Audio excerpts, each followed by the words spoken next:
Hello everyone, welcome to Avigyan classes. Myself Dr. Vandana Shukla and this is my law session.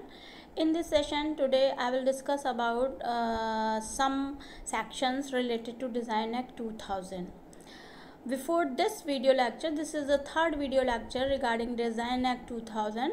Before this video lecture, I have already uploaded two videos related to this act, in which I had discussed about some general points related to Design Act 2000 as well as per Unit 1 Introduction to Design Law, so in which I had discussed what is design, objectives of Design Act, as well as the history of Design Act 2000.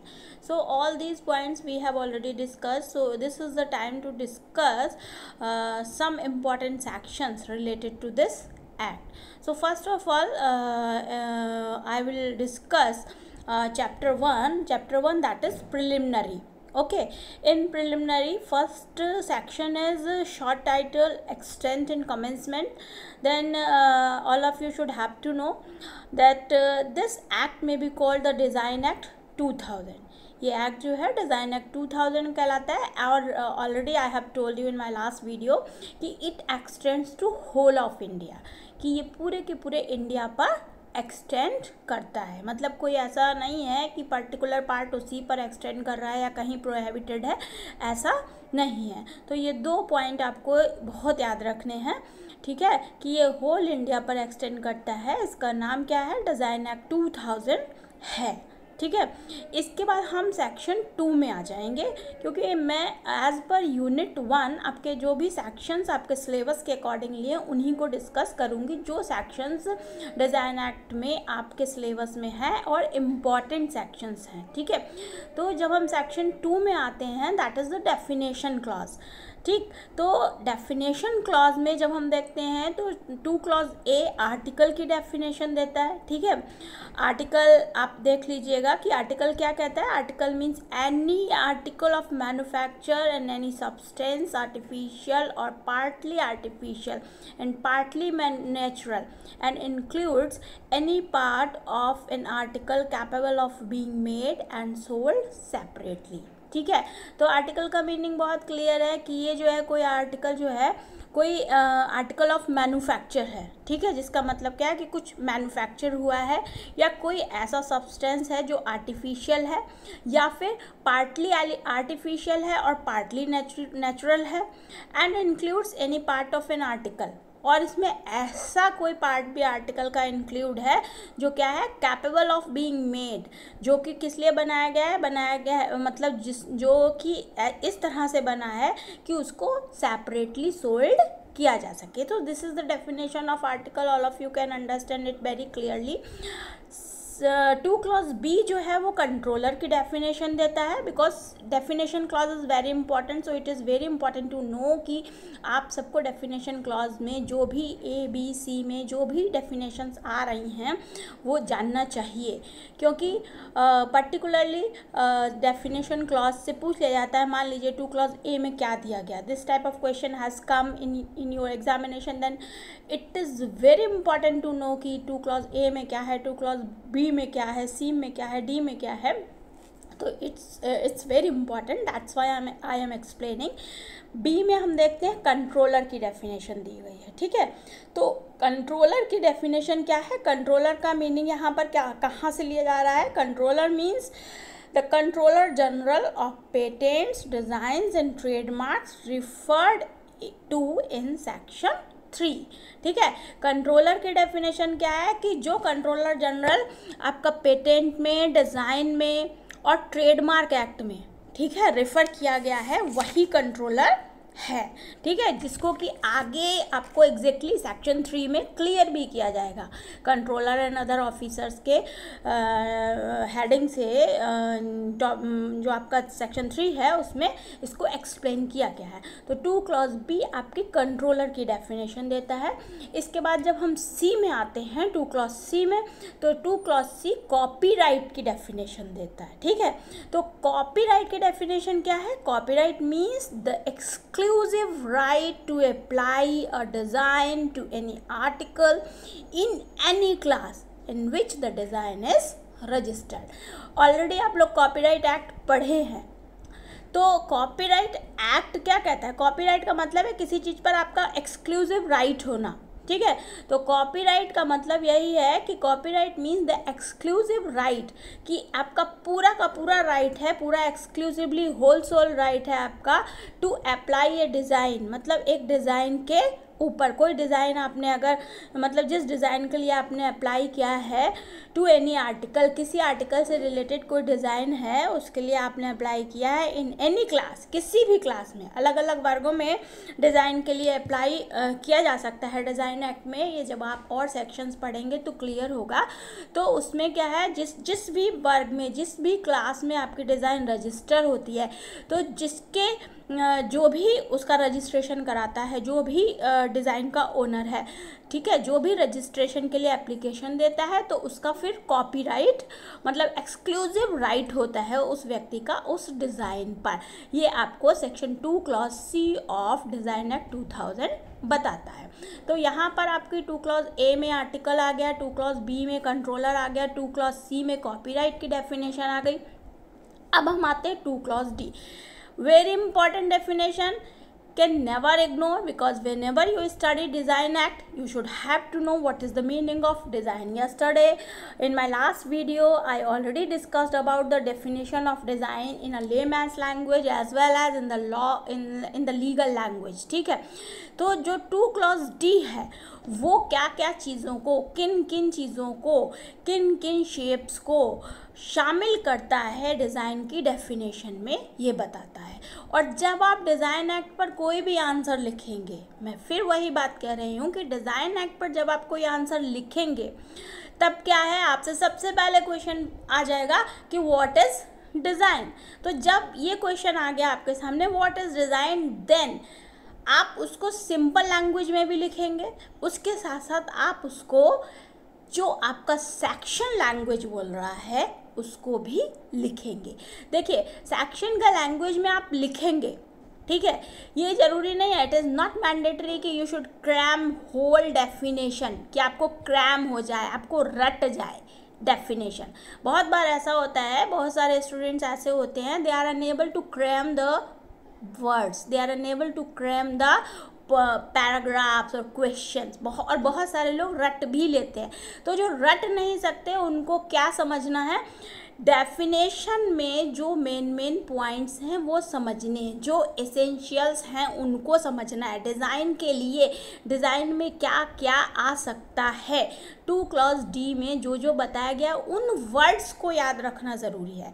You can use your own language, I am telling you with my own experience. बहुत सारे लोग कहते हैं कि आपको law की language को आप चेंज नहीं कर सकते, एज इट इज़ लिखना है वेयर एक्ट की लैंग्वेज। लेकिन मुझे लगता है, क्योंकि जहाँ तक मैं अपने एक्सपीरियंस की बात बता रही हूँ, कि जब हम लिखते हैं केवल आप एसेंशियल्स चेंज नहीं होने चाहिए, जो सेक्शन कह रहा है वो सब कुछ आना चाहिए, वो वर्ड्स आप चेंज नहीं कर सकते। जैसे 2 क्लॉज D कह रहा है design means only the features of shape, means first word कौन सा है, शेप, दूसरा कॉन्फ़िगरेशन, तीसरा पैटर्न, चौथा ऑर्नामेंट, फिर कॉम्पोजिशन ऑफ लाइन्स और colours. Apply to any article means किसी भी आर्टिकल को ये अप्लाई हो सकते हैं, मीन्स कोई शेप हो सकता है, कॉन्फ़िगरेशन हो सकता है, कोई पैटर्न हो सकता है, कोई ऑर्नामेंट हो सकता है, कोई कॉम्पोजिशन ऑफ लाइंस हो सकती हैं, या फिर कोई कलर्स भी हो सकते हैं, कोई कलर्स किसी पर्टिकुलर आर्टिकल को अप्लाई किया गया हो, मीन्स इनमें से कुछ भी हो सकता है, वेदर इन 2 डायमेंशनल और 3 dimensional.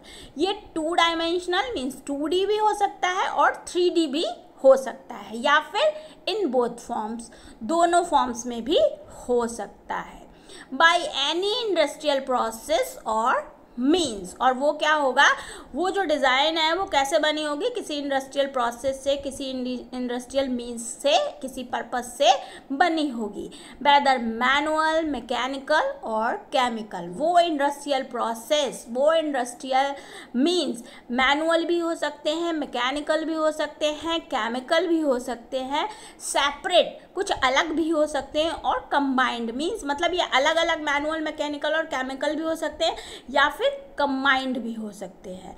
Which in the finished article appeal to and are judged solely by the eye. और ये कैसी होगी कि जब ये किसी आर्टिकल पर अप्लाई हो गया, मतलब कोई आर्टिकल बन गया, किसी का डिज़ाइन एग्जिस्टेंस में आ गया, तो ये कैसा होना चाहिए, इसको सोली जज बाई आई होगा। आप आइज़ के थ्रू, कल मैंने जो लास्ट वीडियो था उसमें बताया था कि डिज़ाइन, जो हमें डिज़ाइन एक्ट में रजिस्ट्रेशन होनी है वो कैसी होनी चाहिए, अपीलिंग टू आइज़ होनी चाहिए, appealing to eyes of the customer, consumer होनी चाहिए। क्योंकि जब कोई चीज़ हमें फर्स्ट आई लुक में अट्रैक्ट करती है तभी हम उसको परचेज करने की बात सोचते हैं। ओके, तो इसको क्या देखना है, आउटर अपीयरेंस में ये ऐसे जज, मतलब ये केवल आइज़ के थ्रू जज की जाती है, but does not include any mode और प्रिंसिपल ऑफ कंस्ट्रक्शन और एनीथिंग। लेकिन ये क्या चीज़ इंक्लूड नहीं करता, मतलब सेक्शन जो 2 क्लॉज डी है उसमें क्या इंक्लूड नहीं है, एनी मोड, किसी कोई भी तरीका, और प्रिंसिपल ऑफ कंस्ट्रक्शन या कुछ बनाने का प्रिंसिपल, मीन्स टू से कोई प्रोसेस, कोई मेथड, कोई मोड इसमें नहीं शामिल है, और एनीथिंग या फिर और कुछ भी, which is in substance a mayor mechanical device, मतलब जो कि केवल एक मैकेनिकल डिवाइस है या कुछ और है, इस तरह से ये कुछ भी शामिल नहीं है। मीन्स मोड या प्रिंसिपल ऑफ कंस्ट्रक्शन इसमें शामिल नहीं होगा।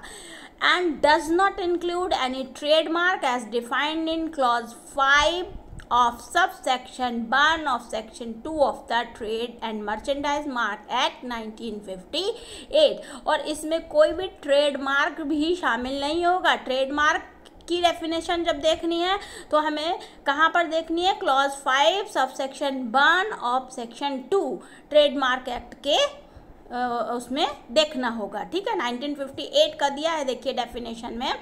तो और प्रॉपर्टी मार्क या कोई property mark as defined in section 479 of the Indian penal code, or any artistic work as defined in clause C of section 2 of the copyright act. मतलब वो डिज़ाइन कॉपीराइट एक्ट में, trademark act में कहीं भी registered या फिर IPC के तहत सेक्शन 479 के अंतर्गत ना आती हो, वही डिज़ाइन एक्ट में रजिस्टर्ड होगी। तो means crux of the section क्या है, 2 क्लॉज डी का क्रक्स है कि डिज़ाइन में कोई शेप हो सकता है, कॉन्फ़िगरेशन हो सकता है, पैटर्न हो सकता है, ऑर्नामेंट हो सकता है, कॉम्पोजिशन हो सकता है, मीन्स कॉम्पोजिशन ऑफ लाइंस, या फिर कोई कलर जो किसी आर्टिकल को अप्लाई है। ये 2D हो सकता है या फिर 3D भी हो सकता है। ठीक है, ये किसी ना किसी प्रोसेस से बनी होगी, चाहे मैकेनिकल हो, मैनुअल हो, केमिकल हो, या दोनों को मिलाकर हो या अलग अलग हो, लेकिन ये कोई भी मोड को शामिल नहीं करता। मीन्स जो भी प्रोसेस अप्लाई हो उस प्रोसेस को डिज़ाइन एक्ट में रजिस्ट्रेशन नहीं मिलता, उस प्रोसेस से कुछ लेना देना नहीं है। केवल डिज़ाइन एक्ट में जो डिज़ाइन बनने के बाद outer appearance of the design आ रहा है उसी का रजिस्ट्रेशन होता है। और इसमें एक चीज़ और ध्यान रखने वाली क्या है कि ये आइज़ को अट्रैक्टिव लगना चाहिए, कि इसकी पूरी डिज़ाइन को कैसे जज करना, सोलली जज बाय द आइज़, कि आँखों के द्वारा ही जज किया जाएगा कि वो कितनी अपीलिंग है, कितना अट्रैक्ट कर रही है, कितना एस्थेटिक लुक दे रही है। और वो डिज़ाइन कहीं भी ट्रेडमार्क के रूप में या कॉपीराइट एक्ट में या फिर सेक्शन 479 ऑफ आईपीसी के तहत कहीं भी उसका मतलब ट्रेडमार्क, कॉपीराइट वगैरह में कहीं भी उसका रजिस्ट्रेशन ना हुआ हो, ठीक है। क्योंकि ट्रेडमार्क और डिज़ाइन अभी हम आगे जब पढ़ेंगे तो मैं आपको बताऊंगी कि डिज़ाइन एक्ट में क्या होता है कि ट्रेडमार्क और कॉपीराइट और आपके ट्रेडमार्क कॉपीराइट में थोड़ा सा ओवरलैपिंग होता है, ठीक है। ट्रेडमार्क, कॉपीराइट और डिज़ाइन तीनों में थोड़ा थोड़ा ओवरलैपिंग है, इसलिए इसको अलग अलग से जानना बहुत ज़रूरी है। तो crux of the section 2 clause D बहुत ज़रूरी है जानना कि डिज़ाइन एक्ट का सेक्शन 2 क्लॉज डी में डिज़ाइन की डेफिनेशन क्या कहती है। तो हमने इसके ऊपर बात कर लिया। इसके बाद हम 2 क्लॉज ई में आते हैं। यह हाई कोर्ट की डेफिनेशन दे रहा है। तो हाई कोर्ट की डेफिनेशन हम देखेंगे कि ये कहाँ से मिल रही है कि जो पेटेंट एक्ट 1970 के सेक्शन 2 के सब सेक्शन 1 के क्लॉज में दी हुई है, ठीक है। वो आपकी ये आपको पढ़ना है, ठीक है। हाई कोर्ट वहाँ से आपको उसकी डेफिनेशन उठानी है।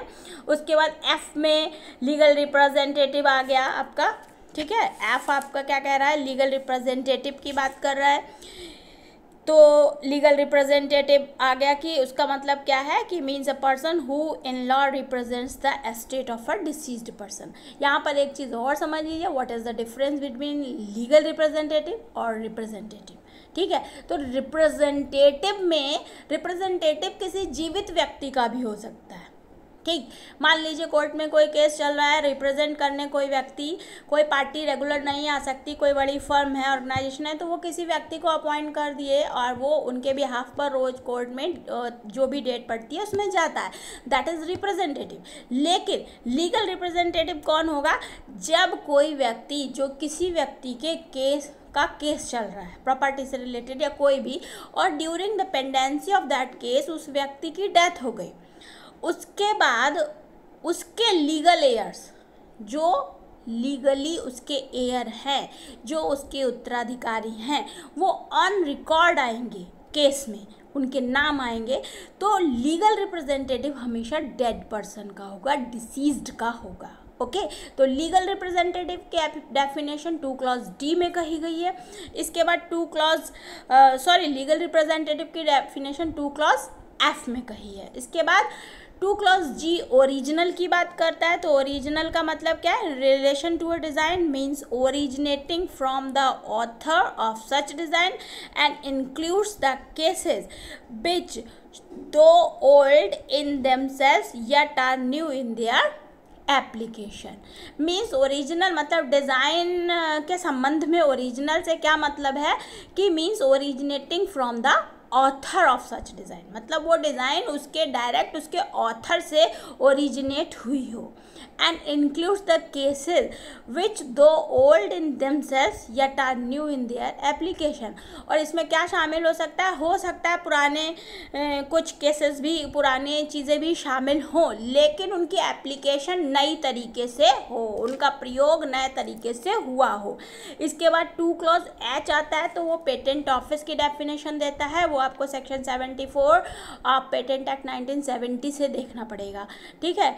एच के बाद आपका आई आया। 2 क्लॉज आई आपका प्रिस्क्राइब्ड की डेफिनेशन दे रहा है। तो प्रिस्क्राइब्ड मीन्स जो भी रूल्स इस एक्ट में प्रिस्क्राइब किए गए हैं वो सारे के सारे। फिर आई के बाद आपका जे आया। तो जे आपका प्रोपराइटर की डेफिनेशन दे रहा है। प्रोपराइटर में आपका क्या क्या आ जा रहा है। प्रोपराइटर में आपके 3 पॉइंट्स हैं, 1 2 3 रोमन में। तो प्रोपराइटर में पहला क्या कहता है कि प्रोपराइटर ऑफ अ न्यू और original design. Proprietor of a new और ओरिजिनल डिज़ाइन कौन होगा। तो पहला वाला क्या कहता है, where the author of the design for good consideration executes the work for some other person means the person for whom the design is so executed। कि जहाँ पर ऑथर ऑफ द डिज़ाइन जो है, मतलब किसी डिज़ाइन का author, उसका मालिक, उसका बनाने वाला, फॉर गुड कंसिडरेशन, एक अच्छे कंसिडरेशन पर एग्जीक्यूट्स द वर्क, काम को एग्जीक्यूट करता है, फॉर सम अदर पर्सन, किसी और व्यक्ति के लिए, means the person for whom the design is so executed. तो वहाँ पर प्रोपराइटर कौन माना जाएगा, वो व्यक्ति जिसके लिए डिज़ाइन एग्जीक्यूट की गई, मतलब वो नहीं कि जिसने डिज़ाइन बनाई। मान लीजिए मैं डिज़ाइन बनाती हूँ, ठीक है, मुझे डिज़ाइन बनाना आता है, मैं डिज़ाइन बनाई, किसी ने मुझको, किसी फर्म ने मुझे ऑर्डर किया कि आप मेरी फर्म का एक डिज़ाइन बना दीजिए, ठीक है, हम आपको इतना पैसा देंगे। तो मैंने उनके लिए वो डिज़ाइन ड्रॉ कर दी, डिज़ाइन बना दी और उनको दे दी, पैसा ले लिया। तो इन दिस केस डिज़ाइन तो मैंने बनाई है, but I am not the proprietor of that design. उस डिज़ाइन का प्रोप्राइटर कौन होगा? जिसके लिए मैंने वो डिज़ाइन बनाई, पहली चीज़। दूसरा पॉइंट क्या कहता है?